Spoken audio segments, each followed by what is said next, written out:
Hello friends, हर paper में आपको आयोग और समिति से क्वेश्चन मिल जा रहे हैं। तो मैंने यहाँ पे सारे एक ही जगह कलेक्ट करके रख दिया है और वो भी सीक्वेंस वाइज कि आपको याद करने में भी आसानी होगी। जैसे वुड का घोषणा पत्र आया था 1854 में और इसको भारतीय शिक्षा का मैग्ना कार्टा भी कहते हैं।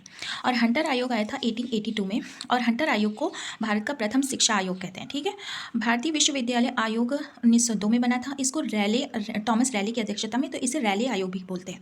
और भारतीय विश्वविद्यालय अधिनियम 1904 में, अगर अधिनियम पूछे तो 1904 लगा देना और अगर आयोग पूछे तो 1902।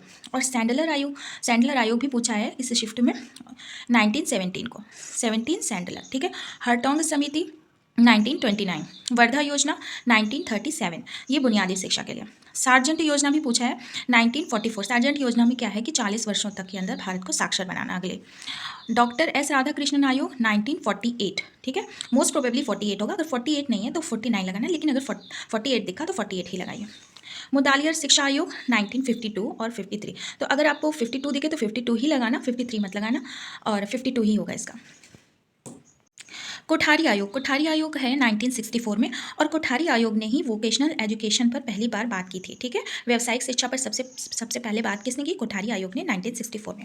और राम मूर्ति समीक्षा समिति बनी थी किसकी समीक्षा के लिए? नेशनल एजुकेशन पॉलिसी 1986 की समीक्षा के लिए, क्योंकि गवर्नमेंट चेंज हो गई थी ना, तो ये समिति बनाई थी कि एजुकेशन पे। और कब आई थी? 1990 को।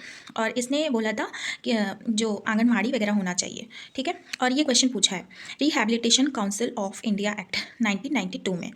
वोकेशनल एजुकेशन का मैंने बता ही दिया। और ये भी क्वेश्चन पूछा है प्रिंसिपल की वाइस प्रिंसिपल में। राष्ट्रीय प्रौढ़ शिक्षा संस्थान कब स्थापित हुआ? NIAE 1991 में। और विश्वविद्यालय अनुदान आयोग 1953 में। तो आई होप को वीडियो पसंद आया होगा तो लाइक करिए और सब्सक्राइब करिए। Okay, bye bye.